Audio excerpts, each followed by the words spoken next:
Today, we delve into the haunting story of Joseph Joey Daniel Miller, an American serial killer from Pennsylvania whose series of shocking crimes spanned several years. From his troubled youth to his eventual exposure and conviction, we'll explore the layers of a life that veered into darkness and the ripple effects his actions had on those around him.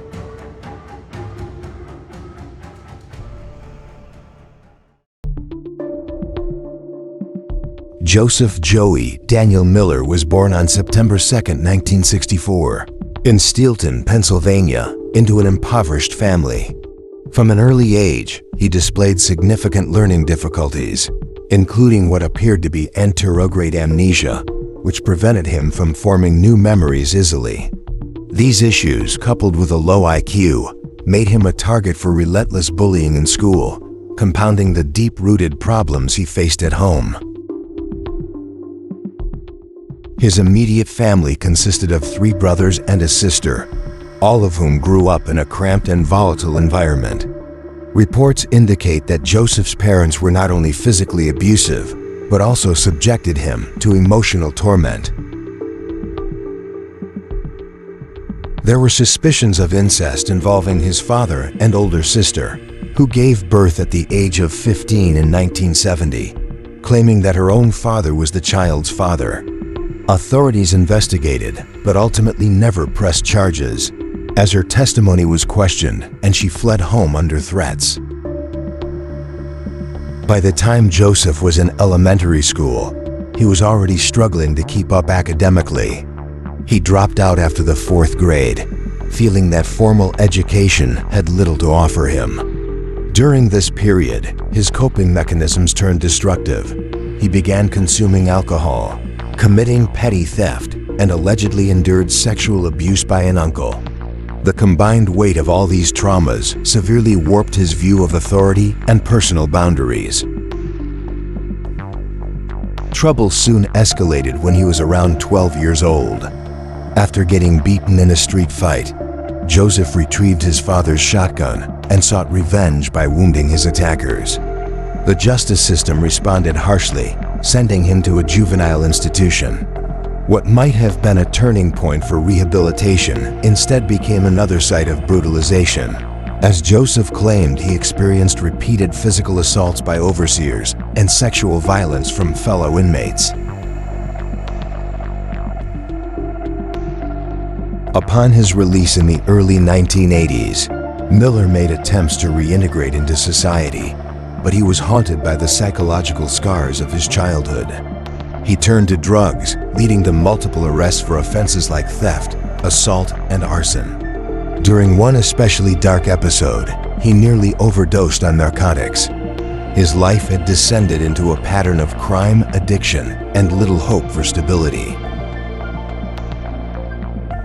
Despite this turmoil, he relocated to Harrisburg, hoping for a fresh start. There, he met and married a local woman, and between 1985 and 1993, she bore him 3 children. Initially, it seemed as if parenthood might anchor him.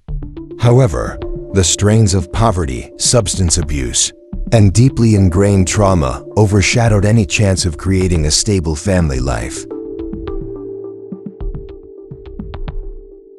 With limited schooling and minimal job skills, Joseph took on a series of temporary or low-skilled labor positions.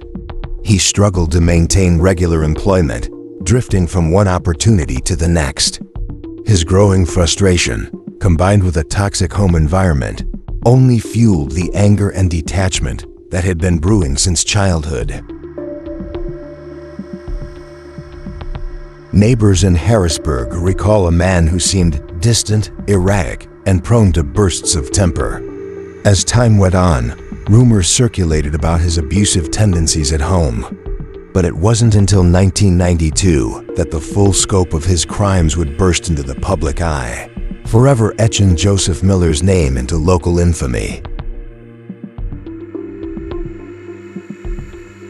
In August 1992, an incident involving a young woman named Clara Johnson changed everything.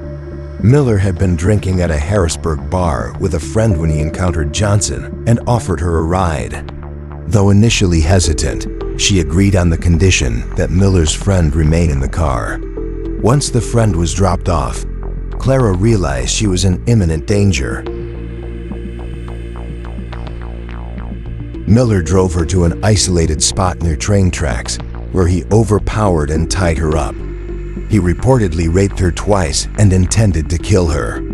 However, a police patrol arrived unexpectedly, having been alerted to possible trespassing in the area. Panicking, Miller fled on foot, leaving Johnson and his car behind. Officers rescued the traumatized woman, who identified her assailant. Forensic evidence found in his vehicle quickly gave investigators a solid lead. Within a day, Miller was tracked to a relative's house in Steelton. Cornered on the rooftop, he threatened to commit suicide and engaged in a tense 6-hour standoff. Ultimately, authorities convinced him to surrender peacefully. Once in custody, he waived his Miranda rights and began a horrifying series of confessions that would stun law enforcement. Miller confessed first to 2 murders: the May 15, 1987 killing of 18-year-old Selena Franklin, and the November 6, 1989 murder of 23-year-old Stephanie McDuffie. Both victims had disappeared after Miller offered them rides. According to Miller's statements, each was beaten, sexually assaulted, and strangled before being dumped in remote areas outside Harrisburg. Investigators confirmed his accounts by locating the remains precisely where he indicated. Buoyed by these confessions, police pressed Miller about additional disappearances. He claimed responsibility for the January 1990 killing of 25-year-old Jeanette Thomas, whose corpse was discovered a few days after she vanished. Initially, a local man named William Kelly Jr. had confessed to Thomas's murder, but his admission was recanted and a psychiatric evaluation deemed him unreliable. Miller's credible confession led to Kelly's release in January 1993. In March 1993, Joseph Miller stood trial for the murders of Franklin and McDuffie, as well as the kidnapping and sexual assault of Clara Johnson. The court found him guilty, and he was sentenced to death. Over the ensuing years, however, his legal team filed numerous appeals, bringing attention to Miller's mental health challenges and abusive upbringing. Although the appeals failed to overturn his conviction, his death sentence was eventually commuted to life without the possibility of parole. Yet Miller's confessions did not end there. In the late 1990s, he also admitted to the murder of 29-year-old Kathy Schenk, who vanished on February 27, 1990. He claimed he picked her up, drove to Perry County, and raped and strangled her. Another trial followed, and he received another life sentence. By the 2000s, Miller's name loomed large as one of Harrisburg's most notorious criminals. In a final twist, improved DNA analysis in 2014 identified the remains of 26-year-old Kelly Ann Ward, who had disappeared in 1986. Investigators suspected Miller, as the victim's profile and manner of death mirrored his other known crimes. He eventually confessed in 2016 to murdering both Ward and Jeanette Thomas, although prosecutors cited that he had admitted to killing Thomas much earlier, but was already on death row at the time. Each revelation tightened the net around Miller, ensuring he would never walk free again. Families of the victims expressed relief at the clarity his confessions provided, albeit mixed with sorrow that so many lives had been cut short. Today, Miller resides in the State Correctional Institution, Cap Hill, serving multiple life terms. His story reminds us that under the right or wrong conditions, untreated trauma, addiction, systemic failures, horrific violence can take root where we least expect it.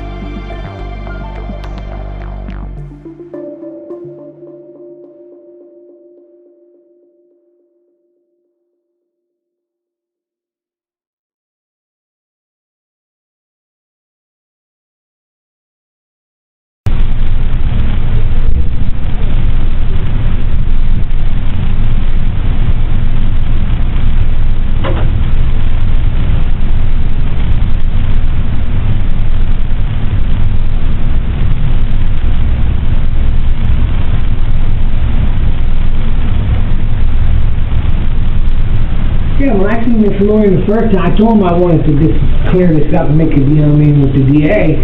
He's like, well, we'll see what they got first, do this and that, and I'll be able to talk to you. He never even come over to talk to me. That's what lawyers get paid to do. You know what I mean? I'm like, he's dragging this shit, running this shit around. I'm not trying to run this shit around and drag this shit. I'm trying to get this shit over with as quick as possible. Yeah. Okay, gentlemen, the recorder is on now, so everything in the room is Thank you. Okay, Joe. The first thing that we have to do is I have to get you to sign a form that gives us permission to videotape your statement. Okay.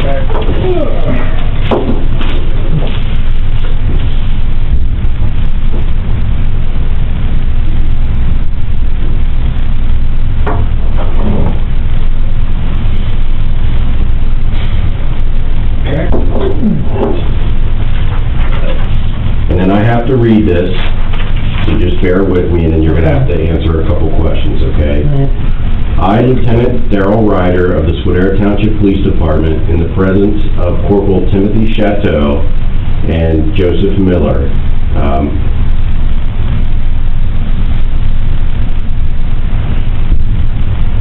and you need to state your name, I'm sorry. Joseph D. Miller. Okay. Understand that you're being video recorded. Right. Okay. You voluntarily consented and you understand that this interview is being audio recorded, is that correct? Yeah.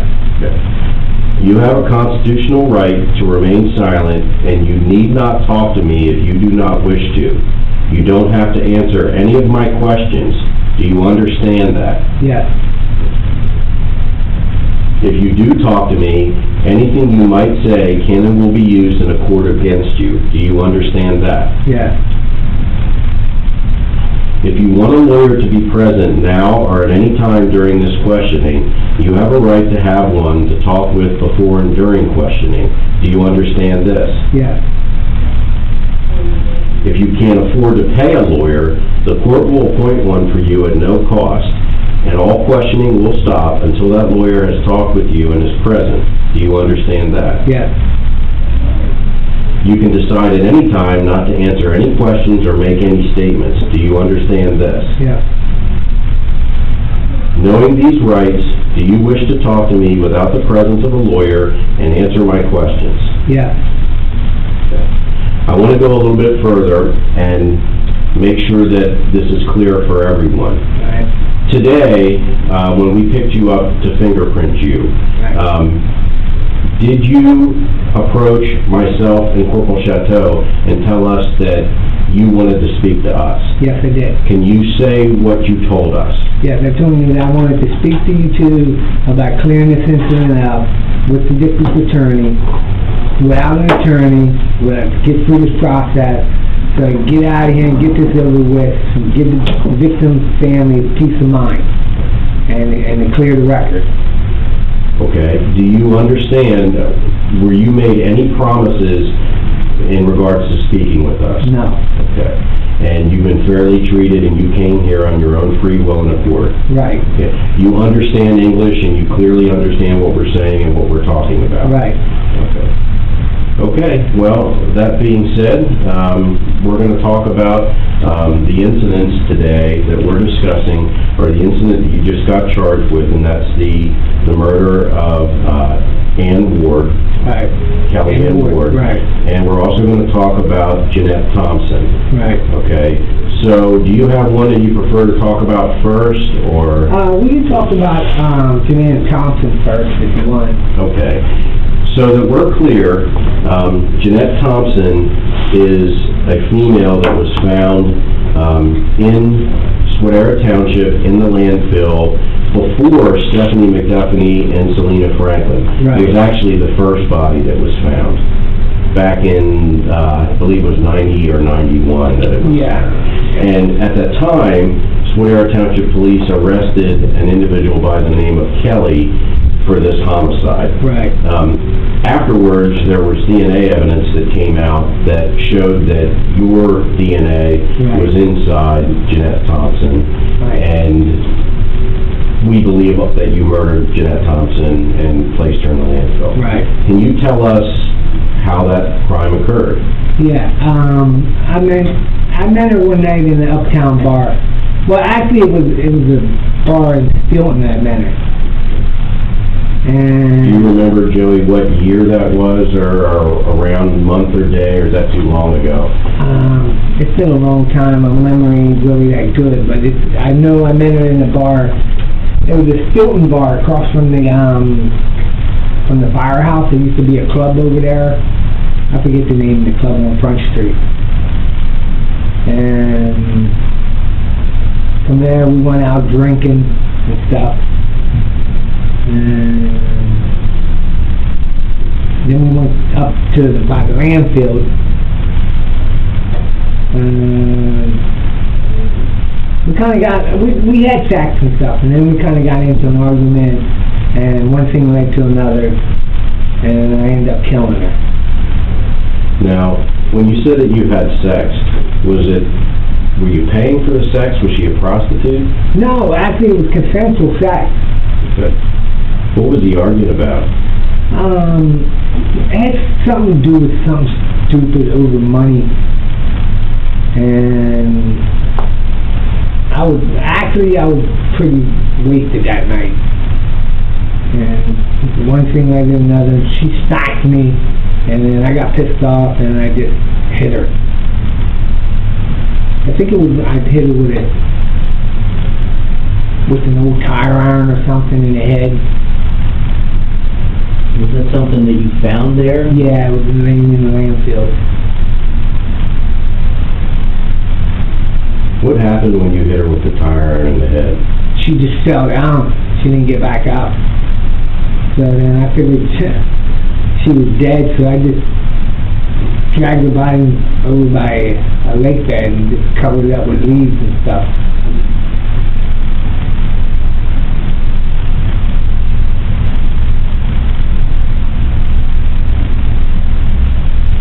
Now, I know from being involved in some of your incidents before that sometimes you would go back and you would visit the crime scene. Right. With her, did you ever go back to the scene at all where you had placed her body? No, I don't think I ever did go back. So, I might have walked through just to see if the body was ever discovered or something. I think it was discovered, and I never went back again. When the body did get discovered and we ended up arresting Mr. Kelly for the case, were you aware of that? No, I wasn't even aware that someone got arrested for it. When did you find that out? After I got arrested for, been so long. Clara Thompson? No, I think it was the one up by the railroad in Harrisburg. Okay. When I got arrested, and then Brennan questioned me about it and he asked me about it. And that's when I told Brennan about what happened. And then Brennan made arrangements, I guess, to get this guy out of jail. And I didn't know that about it. I felt really bad about the guy being in jail for something that he didn't do. And I couldn't see someone sitting in jail for something they didn't do. Joey, after you killed Miss Thompson, did you take any of her articles or any of her property with you? No. Was there anything else more about that incident with her that you'd like to tell us? Was there anybody with you when you committed that crime? There was a couple of us together, but I don't remember who they were. But they left, you know what I mean, that night. It was just me and her together then. Just you and her? Yeah. Did you initially... Well, actually, I left the bar with a couple other guys, and then we came back and she was still there. And then she asked me if we wanted to go out drinking some more and stuff. And I said, yeah, we can, you know what I mean. And then we ended up at this our township landfill afterwards. Did you know before you left with her that you were going to kill her? No, I didn't actually know that I was going to do that.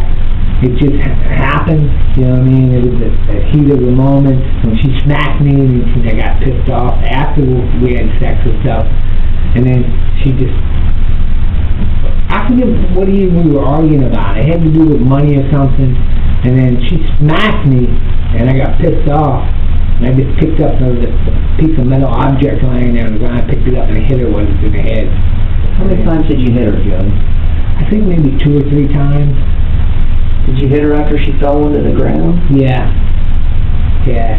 Was she crying or screaming or anything? No, actually she didn't scream or anything. So I guess she was unconscious, I guess. So you hit her a few times just to make sure she was dead? Yeah. So, and that's basically all I remember about that one. Did you drive to the landfill or walk? No, we drove to the landfill. In your car? Yeah. What kind of car was that? I had a Ford, I think it was a Ford, I forget, Ford Mustang, I think. What color was it? Blue.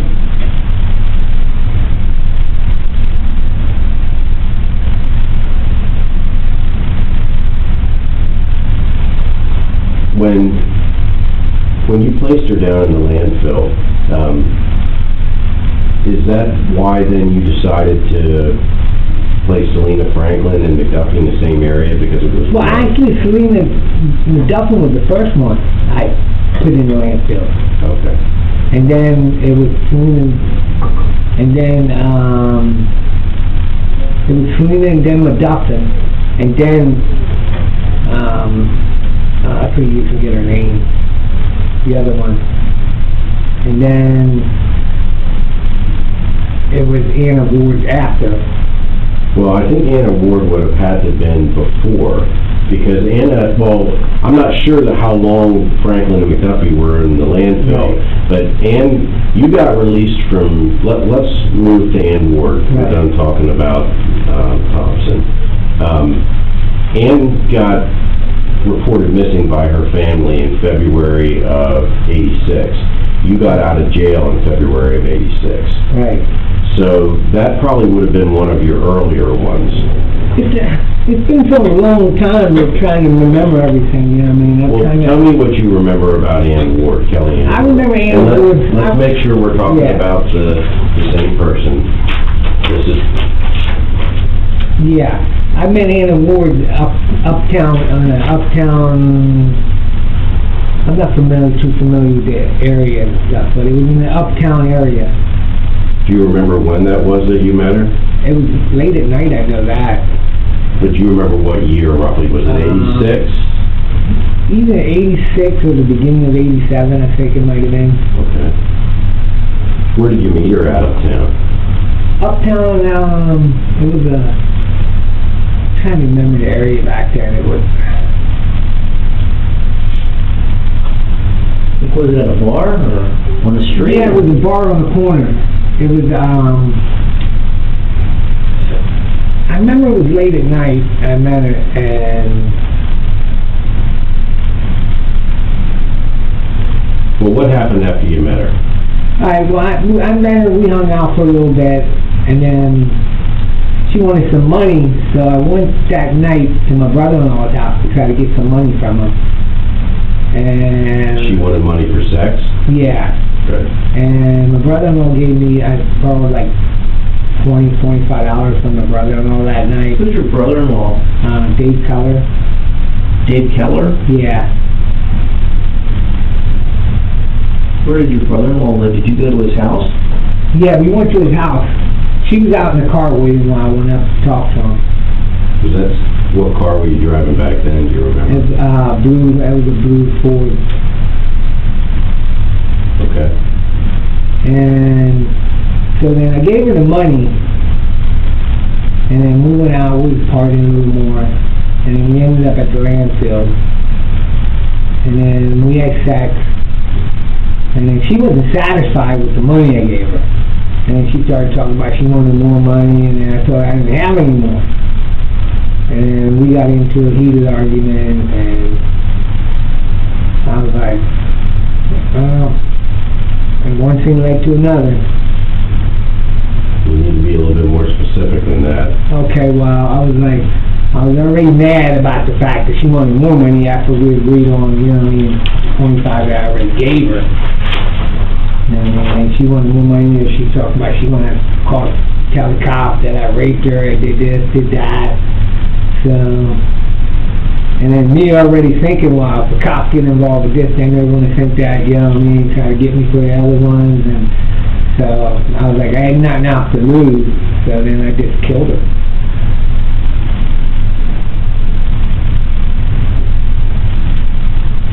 How did you kill her? It was a piece of pipe object. Was that the piece of pipe that Brennan showed you up at Smithfield? Yeah. Now, you said that this happened down in the landfill, but her body made it kind of around the corner Right. there. How did that happen? I ended up moving the body there. You moved it there? Yeah. How did that But I happen? didn't want to leave the bodies in the same location, you know what I mean? Then they think that, you know what I mean, they try to throw guys off track, you know what I mean? Like, if you leave bodies, you put bodies in the same area, and then they figure out, well, okay, this person did this, then that means they'll suspect this person did that one. So I did try to, you know what I mean, try to switch it up a little bit. Did you do that right away, or did you go back later and move it? No, actually, I waited like a day or two before I moved the body. Did you do it late at night? Yeah, it was at nighttime when I did it. What happened to I all can't, the I'm trying clothing? to remember exactly how. What happened to all the clothing that... I removed the clothing and ditched the clothing at the landfill. To try to get rid of any DNA evidence or...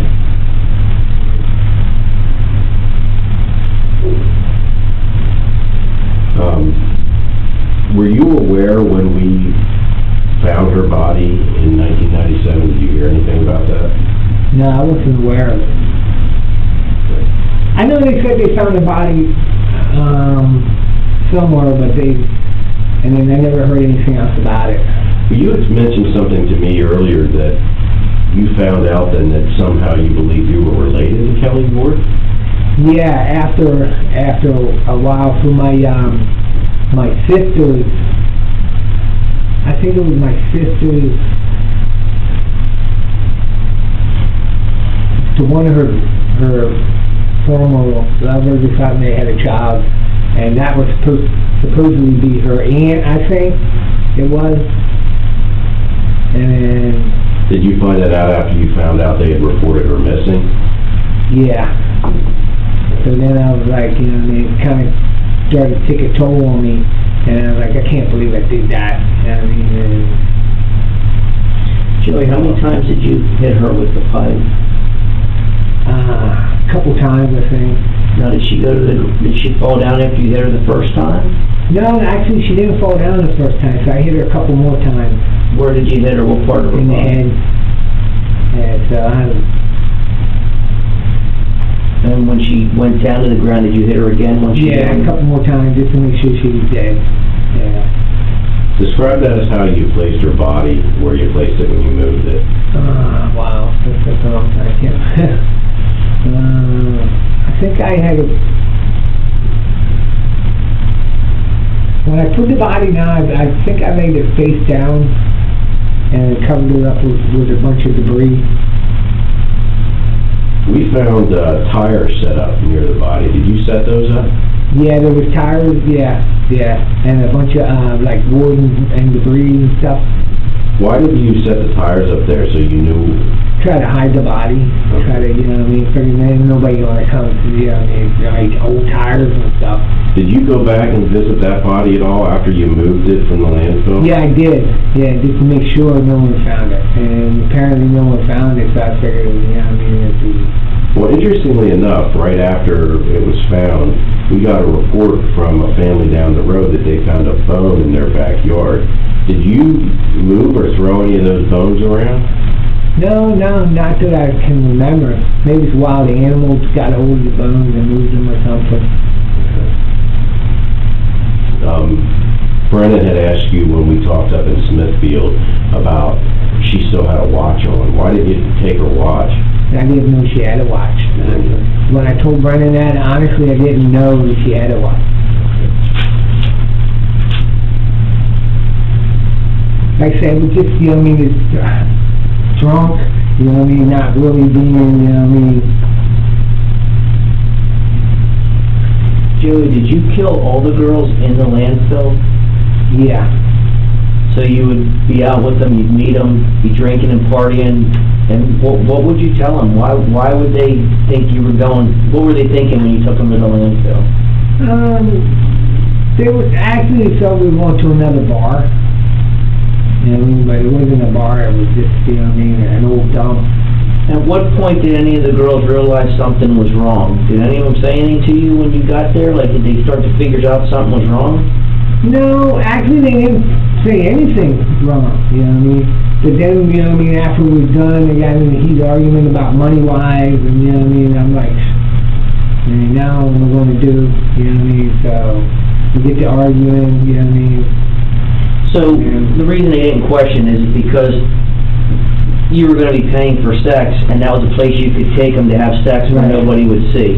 Where no one would see. So that's why they understood it was okay. Right. All right. But basically the whole part is that, you know what I mean, I had a bad experience with a prostitute that robbed me, you know what I mean, and I just took it out on every prostitute, basically, you know what I mean, figuring, well, if they play dirty, so then I'll play dirty, you know what I mean. I had sex with a lot of prostitutes. A lot of them didn't, you know what I mean, agree to what we agreed to, and I let them go. You know what I mean? But then I had prostitutes that wanted more money and tried to scam me for more money, make threats. You know what I mean? And I was like, well, I'm not going to, you know what I mean? I got nothing else to lose. I mean, I figured one day I was going to get caught anyway, so what was the difference? Yeah.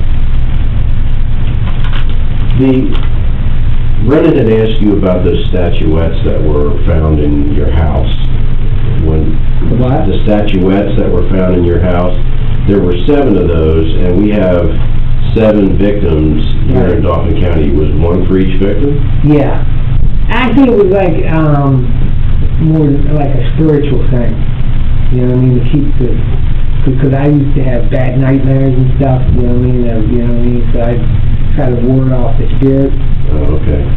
Basically, that's what that was. So I want to go down the list of the names that we know in Dauphin County, okay? And I want to make sure, while we're getting ahead of everything, that there's not anything else that we need to get cleared up right now. Right.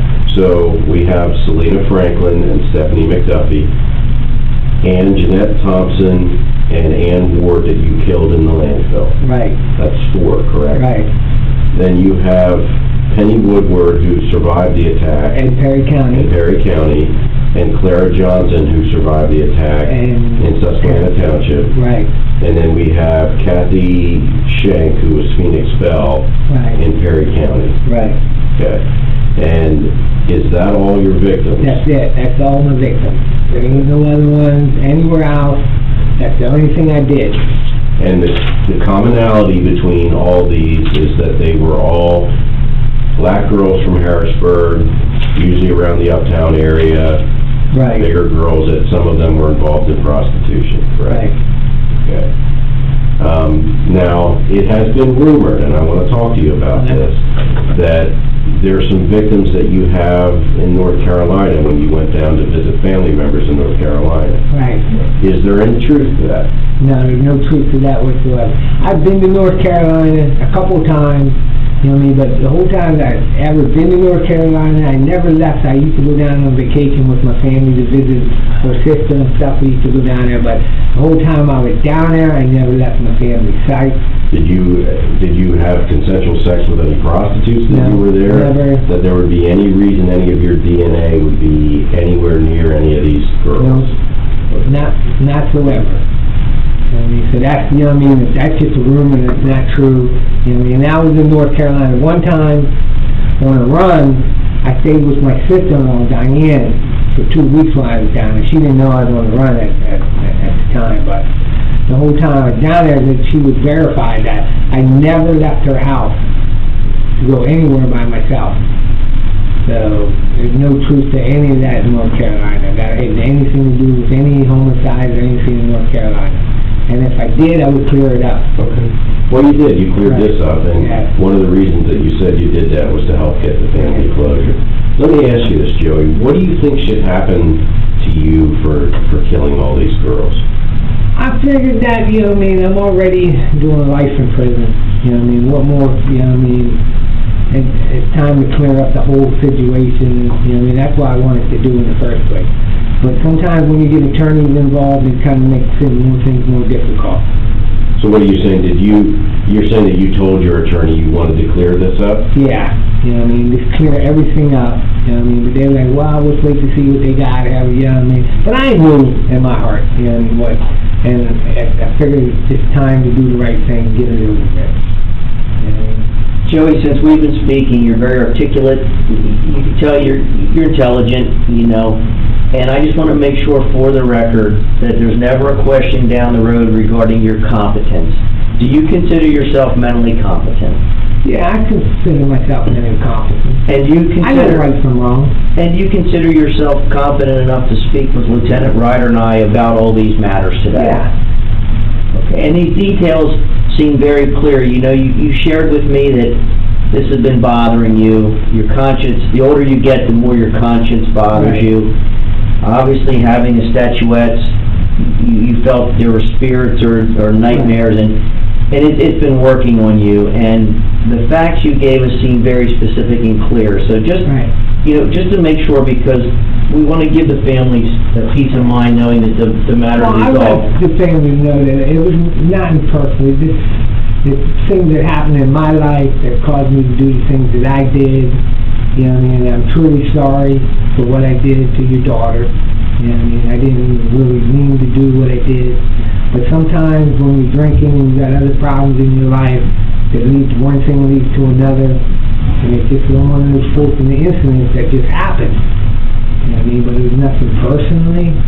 So Joey, all these facts are true, right? They're true that you gave Lieutenant Ryder and I today. None of this was made up to try to help you with something. No.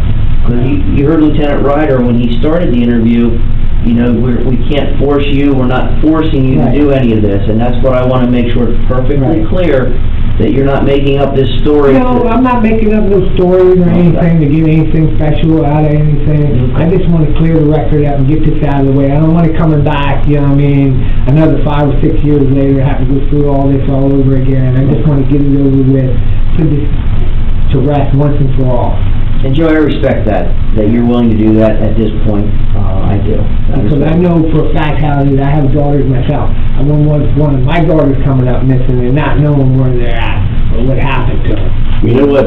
You know why I know you're telling the truth there? Because I don't know if you read it in the probable cause affidavit, but after Detective Haney and I came up and talked to you at Smithfield the first time, you decided that it was time, because you were getting older and having health problems, that you confessed to your daughter, Amanda, I believe it was, Yeah. on the phone, some of your crimes, and I have those audio recordings Right. of you telling her about Yeah. that.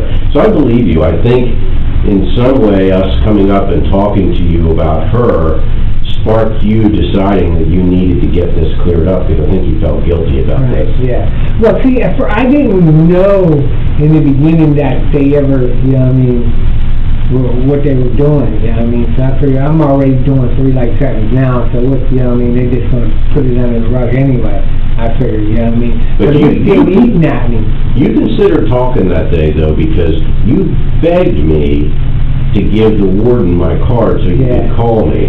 Yeah. But then you decided sometime Yeah. in between not to speak about it. Yeah, because my lawyers advised me not to talk to them, you know what I mean? And that's what I was trying to tell you too, that sometimes lawyers get involved and they make things more complicated, you know what I mean, when the person wants to try to do the right thing. You know what I mean? Regardless of what the DA may decide to do, you know what I mean?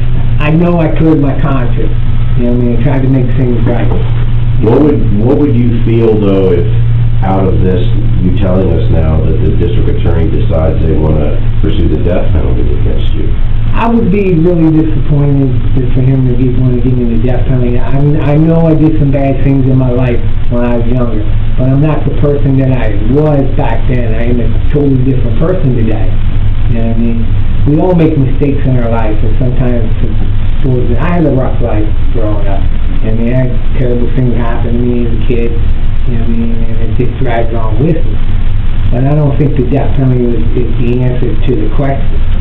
You know, so I hope to be able to consider this, you know what I mean, take into consideration that, you know what I mean, that I am willing to clear things up, and just, you know what I mean, give me another like sentence and just be done with this. You know what I mean? I have to tell you, Joey, this interview with you has probably been one of the most intense things that I've been involved with, because I was working the day that she was found. Okay. And I've always wondered what happened to her. And the first time that I came up and I talked to you, you made the statement to me, why would you care about this after all these years? Well, the reason that we cared about it after all these years is because she was a human being. I think you finally realize that now, and it means something to me that you're being a man and stepping up, and that you came to us to clear this up. We didn't ask you to do this interview today. Right. You asked us. Right. And that means something to me, and I believe everybody is capable of getting forgiveness. And, you know, I pray for your soul that you get the forgiveness that you asked for with your soul. That's all I asked for, is VA just taking consideration that, you know, I mean, I did, you know what I mean, trying to make things right. You know what I mean? That's what I'm trying to do, make things right. But it's the same process. I don't want, you know what I mean, my daughters or my family to have to be suffered through to see, you know what I mean, something terrible happen to me. You know what I mean? Or be given the death penalty. You know what I mean? Then go through the legal process all over again. You know what I mean? I just want to squash this and get it out of the way. You know what I mean? Well, Joe, you've taken a giant leap forward in making things right today. You certainly have. And just to reiterate, you voluntarily, in your own free will, spoke to us today, correct? Right. Although you originally had an attorney at your preliminary arraignment there, you chose to speak to us without an attorney today. Right. You made that mentally competent choice today, knowing that you had every option to have one. You chose it on your own free will, correct? Right. Yeah. Okay, well then what we're going to do is we're going to wrap this up at this time. And all it says is Joseph Miller's interview is being concluded and the audio recording is being terminated on April 15th at, now it is 10:42 a.m. I'd just like you to sign that right there. And thank you, Joey. All right.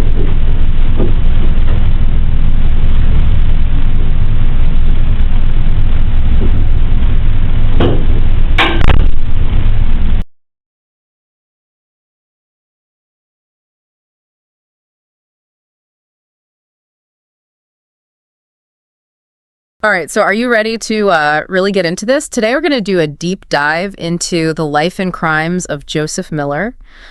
He's infamous in Harrisburg, Pennsylvania.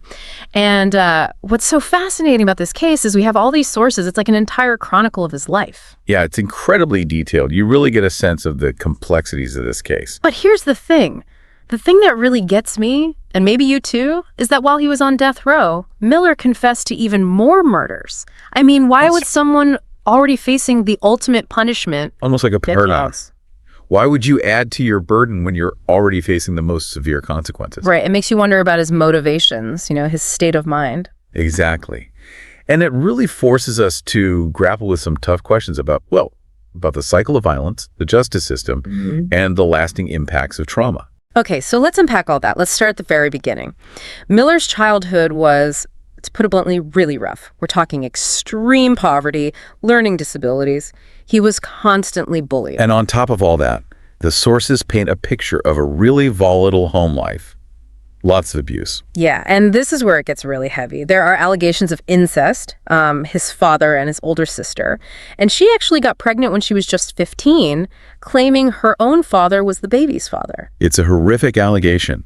And even though authorities investigated, no charges were ever filed. Can you imagine the kind of trauma that leaves behind, not just for the sister, but for young Joseph witnessing all this? It's almost unimaginable. I mean, the impact of childhood trauma, especially prolonged abuse like that, can be just devastating, absolutely devastating. It affects brain development, emotional regulation, impulse control, everything. It's like their whole world is warped, Absolutely. And in Miller's case, it seems like the trauma just kept coming.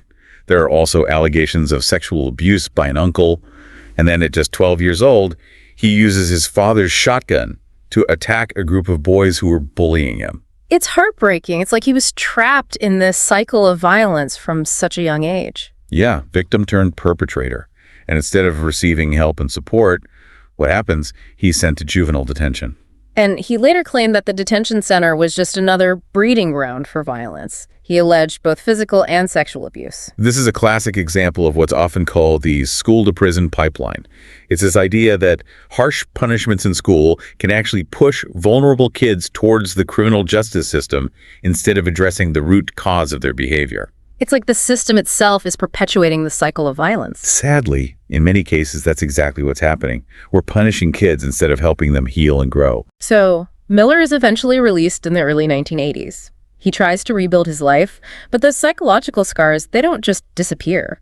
He struggles with addiction, gets involved in petty crime. He even overdoses at one point. It's a really common pattern, unfortunately. When individuals leave the system without adequate support, they often face incredible barriers to reintegration. They lack resources, struggle to find work, and are more likely to fall back into old habits. It's like setting them up to fail. In a way, it is. And it highlights the need for robust reentry programs and real support systems to help these individuals transition back into society. But then there's this twist. Miller moves to Harrisburg, gets married, and becomes a father to 3 children. So was this a genuine attempt at a fresh start, or just a temporary grasp at normalcy? It's difficult to say for sure, but it definitely speaks to that human desire for connection, for belonging. Even after everything he'd been through. Even after all the darkness. But the darkness, unfortunately, wasn't going away. The sources describe Miller struggling to keep a job, dealing with unemployment, and facing mounting frustration. There were even rumors of domestic abuse. So, sadly, it seems like the cycle of violence was starting to repeat itself. And that brings us to 1992, a pivotal point in Miller's story. This is when he meets Clara Johnson, and his crimes take a terrifying turn. He meets her at a bar and offers her a ride home. She initially hesitates, but eventually agrees, but only if his friend stays in the car with them. And the moment that friend is dropped off, everything changes. It's like a textbook example of predator tactics, offering help, then isolating the victim. It's chilling. And Johnson's instincts were right to be cautious. Miller takes her to a secluded area, overpowers her, ties her up, and rapes her. He's actually about to kill her when a police patrol car drives by and scares him off. It's terrifying to think how close she came to becoming another victim. But thankfully, she survives and is able to identify him to the police. So they track him down to a relative's house. There's a standoff, but he eventually surrenders. And here's where it gets even more disturbing. Miller waives his Miranda rights and starts confessing, not just to the attack on Johnson, but to murders that had gone unsolved for years. Now, for our listener who may not be familiar with the legal terms, waiving Miranda rights means that he basically agreed to talk to the police without a lawyer present, knowing that anything he said could be used against him in court. And he didn't hold back. His first confession was to the murders of Selena Franklin in 1987 and Stephanie McDuffie in 1989. Both women had vanished after accepting rides from him. And what's really chilling is he provides very specific, gruesome details about how he killed them. And those details weren't just disturbing. They were accurate. Investigators used his confessions to locate the remains of both women, which corroborated his claims and strengthened the case against him. And then there's the case of Jeanette Thomas, murdered in 1990. This one's really interesting because another man, William Kelly Jr., had already confessed to her murder and was serving time. But Miller's confession is so detailed, so convincing, that it actually leads to Kelly's release. It really makes you question the reliability of confessions, especially from someone like Miller with his history of trauma and instability. The issue of false confessions is a complex one. There have been cases where individuals, often under pressure or with mental health vulnerabilities, have confessed to crimes they didn't commit. It's a reminder that even in a system that's based on evidence, human error and bias can play a role. And it's not just confessions that can be unreliable, right? I mean, eyewitness testimony, something we often consider a cornerstone of our justice system, has also been shown to be flawed at times. Absolutely. Our memories are not perfect recordings. They can be influenced by stress, trauma, even the way questions are asked. So this case really forces us to think critically about how justice is served and the potential for mistakes. So, Miller's put on trial for the murders of Franklin and McDuffie, as well as the attack on Clara Johnson. He's convicted and sentenced to death, but his legal team appeals, focusing on his mental health and the abuse he suffered as a child. It's a really important point to consider the role of mental health in criminal justice. To what extent can someone's past traumas mitigate responsibility for their actions? It's a question that's debated in legal and ethical circles all the time. Right. And while the appeals don't overturn the convictions, his death sentence is eventually commuted to life in prison. But even with that hanging over his head, the confessions don't stop. In the late 1990s, he admits to another murder, Kathy Schenck, who disappeared in 1990. He's given another life sentence. I mean, at this point, he's become one of Harrisburg's most notorious criminals. It makes you wonder, doesn't it? What drives someone to confess to more crimes when they're already serving multiple life sentences? Is it guilt? A desire for attention? Or maybe some twisted need for control? Yeah, it's like a psychological puzzle trying to understand what's going on in his mind. Exactly. And it's a puzzle that continues to fascinate and disturb in equal measure. And as if things couldn't get any stranger, there's another development. In 2014, thanks to advances in DNA analysis, they identify the remains of Kellyanne Ward, who vanished back in 1986. Her case had gone cold, but now it's pointing right back at Miller. It's a testament to the power of forensic science. As technology evolves, we're able to re-examine these cold cases with new tools, offering answers to families who've waited years for closure and holding perpetrators accountable, even decades later. It shows that the pursuit of justice really never ends. And sure enough, in 2016, Miller confesses to killing Ward. But here's the weird part. He also confesses again to killing Jeanette Thomas. The same crime he had already admitted to years before. Exactly. It doesn't make any sense in a legal context. But then again, we're dealing with someone whose mind has been shaped by unimaginable trauma. So maybe there are deeper psychological forces at play here that we just can't fully grasp. It's a reminder that the human psyche is incredibly complex, especially when dealing with someone who has experienced the kind of trauma that Miller endured. So here we have Joseph Miller, a man who's confessed to murdering at least 5 women, potentially more. Each confession adds another layer of darkness to his story. It's hard to even fathom the pain he inflicted. And that's why it's so important to engage with these stories, however difficult they might be. We can't shy away from the darkness, because within that darkness are critical lessons about the human condition, the flaws in our systems, and the urgent need for prevention and intervention. So what are the key takeaways from our deep dive into Joseph Miller's life and crimes? Well, for me, it all comes back to the devastating and long-lasting impacts of childhood trauma. Miller's early life was just filled with violence and instability. He was a victim before he ever became a perpetrator. And that cycle of abuse just continued to play out in his relationships and his actions. It's like the system failed him at every turn. Instead of getting the support and resources he needed, he was met with punishment and more trauma. Absolutely. Miller's story exposes the cracks in our social safety net, the inadequacy of our mental health services, and the flaws in a justice system that too often prioritizes punishment over rehabilitation. It makes you wonder how many other Joseph Millers are out there, stuck in similar cycles of violence and despair without a way out. It's a chilling thought, but we also have to acknowledge that Miller made choices, terrible choices that led him down this path. Where does personal responsibility fit into this complex equation? That's a critical question. And I think it's about finding a balance between recognizing individual agency and acknowledging the powerful influence of environmental factors and mental health challenges. It's not about excusing his actions, but rather understanding the complex web of factors that contributed to them. So it's not black and white. It's about recognizing the nuances of human behavior. But why should our listener care about this case? What makes the story of Joseph Miller matter? Because it's a stark reminder that these issues aren't just abstract concepts or statistics. They have very real consequences. It forces us to confront uncomfortable truths about trauma, the limitations of our systems, and the fragility of the human psyche. It's a call to action for all of us to be part of the solution. Miller's case also highlights the importance of forensic science and its evolution. I mean, Kellyanne Ward's case went cold for years, but thanks to advances in DNA analysis, they finally identified her remains, which brought at least some closure to her family and ultimately led to another confession from Miller. It's a powerful example of how technology can be a force for justice. And as forensic techniques continue to evolve, we have the potential to revisit cold cases, provide answers for families, and hold perpetrators accountable, even decades later. It's amazing and a bit terrifying how far we've come in that regard. Absolutely. And it shows that the pursuit of justice never truly ends. But Miller's story is also about peering into an abyss. It's about trying to make sense of something that seems fundamentally senseless. And perhaps the most unsettling takeaway is that sometimes, even with all the information we have, there are depths of the human psyche that we may never fully comprehend. And that realization, as unsettling as it may be, can actually be a catalyst for greater understanding and compassion.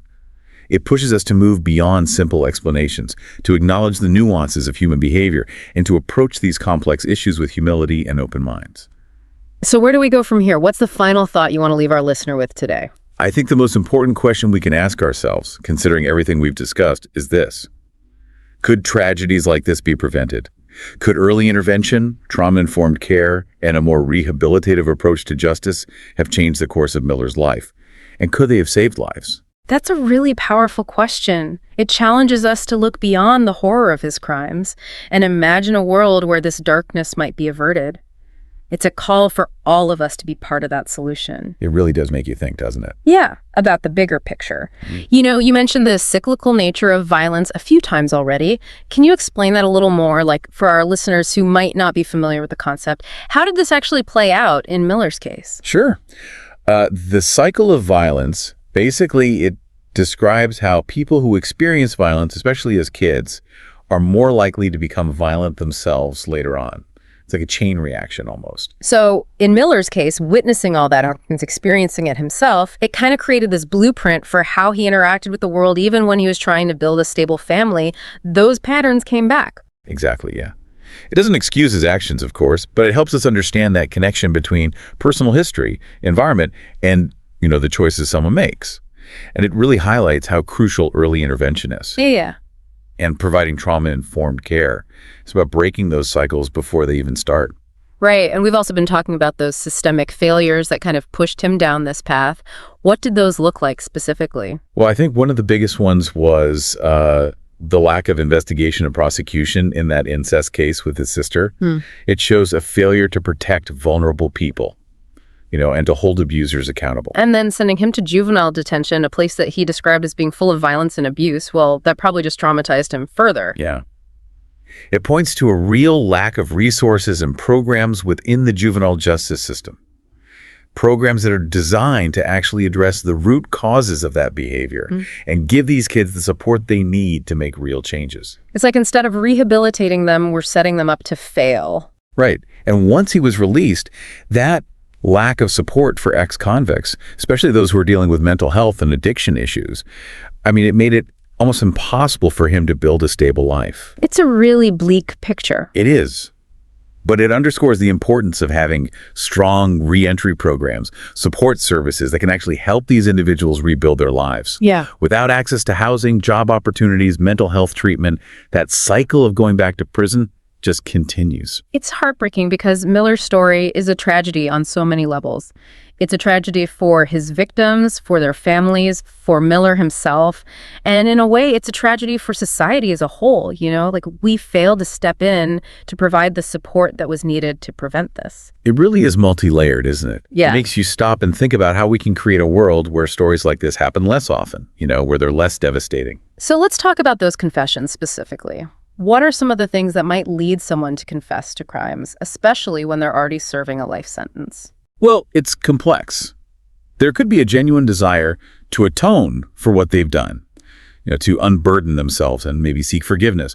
Or sometimes it's about notoriety, a desire to be known for their crimes, even if it means more punishment. And for some, it's a need for control, to have some agency over their situation, even in prison. It's really hard to wrap your head around, especially in Miller's case, confessing to additional murders after he was sentenced to death. Right. It makes you think, why? Maybe he felt some relief, maybe some closure by confessing to those crimes. Or maybe it was his way of controlling the narrative, making sure his story was told. Or maybe it was all of that and more.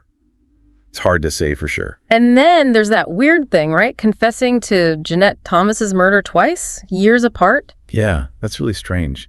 It's possible that the memory of that particular crime was really significant for him. It stayed with him in a way that other crimes didn't. Or maybe he wanted to make sure he wasn't forgotten. It's almost like each confession was a piece of some puzzle he was trying to put together. Yeah, almost like he was building this macabre self-portrait. I think that's part of what makes this case so intriguing. We're trying to make sense of a mind that's been fractured by trauma and violence. Let's talk more about the forensics. I mean, DNA played a big role, particularly in identifying Kellyanne Ward's remains all those years later. It's amazing, really, how far forensic technology has come, especially DNA analysis. It has revolutionized how we solve crimes. In Miller's case, it provided undeniable proof of his guilt. It's a reminder that technology can be a powerful tool for justice, and it can provide answers to families who've been waiting and wondering for years. It shows that even when years pass, even decades, justice is still possible. But it also reminds us how important accurate evidence is. Remember the case of William Kelly Jr., the man who was wrongly convicted of Jeanette Thomas's murder? It was Miller's detailed confession that helped get him released. That's right. So forensics isn't just about identifying the guilty, it's about making sure innocent people aren't punished. Exactly. It's about finding the truth, however difficult that might be.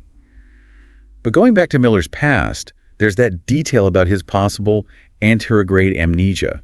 For our listener, can you explain what that is? Yeah, and how might that have impacted his life? So, anterograde amnesia, it's basically a type of memory loss that makes it really hard to create new memories. It can be caused by a brain injury, a traumatic event. If Miller had it, it could have seriously affected his ability to learn, to understand consequences. So he might have been living in this constant state of confusion, not really being able to grasp cause and effect or even develop a stable sense of self. It's possible. Imagine living in a world where everything feels fragmented, where you can't remember what happened just moments ago. It would be incredibly disorienting, frustrating, maybe even terrifying.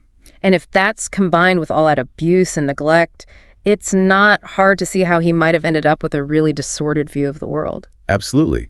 Anterograde amnesia, on top of all that trauma, could have really messed with his emotional development, made it hard to build healthy relationships.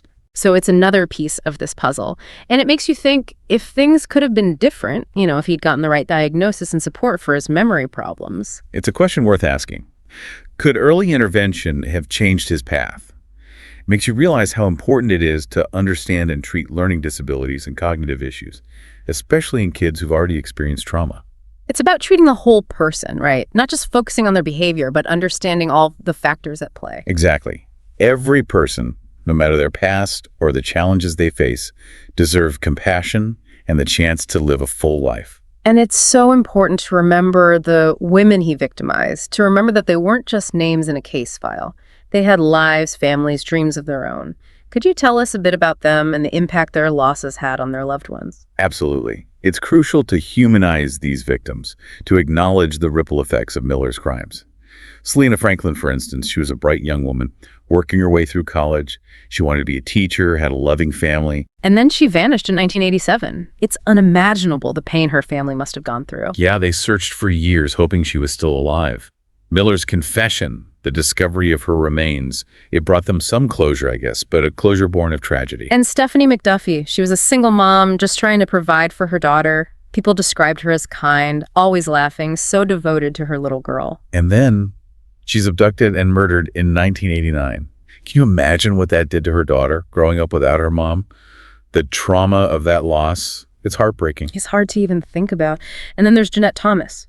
Her murder led to the wrongful conviction of William Kelly Jr. She was a devout member of her church, known for her generosity, her faith. Her death really shook the community, and the fact that an innocent man was convicted added another layer of tragedy to it all. Kathy Schenck. She disappeared in 1990. She loved to travel, experience new things, full of life. And her family and friends clung to hope for years, hoping she was out there somewhere living her life. Miller's confession finally gave them some answers, but it also shattered those hopes. It's a brutal kind of closure. And then Kellyanne Ward, her case remained a mystery for decades. Until 2014, when they finally identified her remains, it was DNA that solved the puzzle. And it finally gave her family some peace, some sense of justice after all those years. It's a powerful reminder that even after all this time, answers are still possible. It's been a lot to process, this deep dive into Joseph Miller. What are some of the most important things you think our listeners should take away from all of this? I think it's important to understand that this isn't just about one man's darkness. It's a story that asks us to look at the bigger picture, the societal factors that contribute to violence, the ways our systems fail, and the importance of addressing trauma and mental health. It's a call to action, right? To do better, to be better. Absolutely. It's a reminder that we all have a responsibility to create a safer, more just world. Now, how can we actually do that? What concrete steps can we take, both individually and as a society? Well, we can start by supporting policies that prioritize early intervention and trauma-informed care. We need programs that provide mental health services and counseling to children and families who have experienced trauma. So we need to focus on prevention, addressing the root causes instead of just reacting to crises. Exactly. And we can't forget about those systemic failures. We need to advocate for criminal justice reform, push for policies that emphasize rehabilitation, not just punishment, support those organizations working to help ex-convicts re-enter society successfully. It sounds like it's about changing hearts and minds as much as laws and policies, right? Yeah. We need to address that stigma surrounding mental illness and make sure everyone has access to quality care. It's about creating communities where everyone feels supported, included, no matter their past or their struggles. It's a huge undertaking, but it feels important. It is.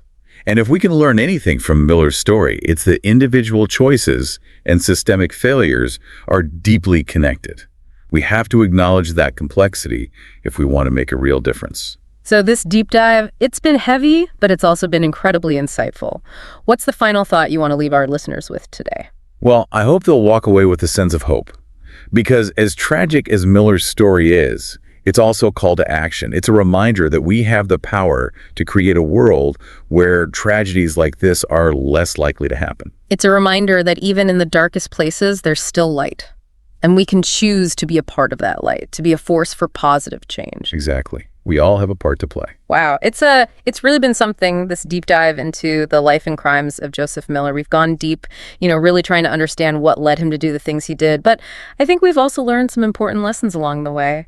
What do you think? What's the most crucial takeaway for you? I keep coming back to the fact that this isn't just about one man's darkness.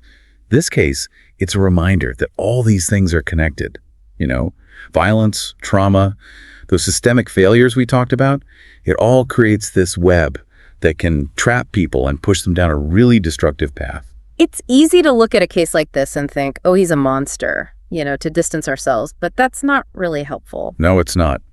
If we can understand what shaped Miller's life, we can start to get at those root causes, maybe prevent something like this from happening again. So let's talk solutions. What can we actually do? I mean, we've been talking about strategies, but what are some real steps we can take to make things better, both as individuals and as a society?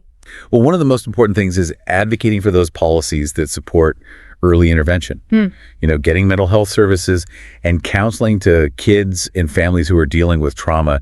Those programs can make a huge difference. Right. So it's about prevention, stepping in before things escalate. Exactly. And we have to address those big systemic issues too.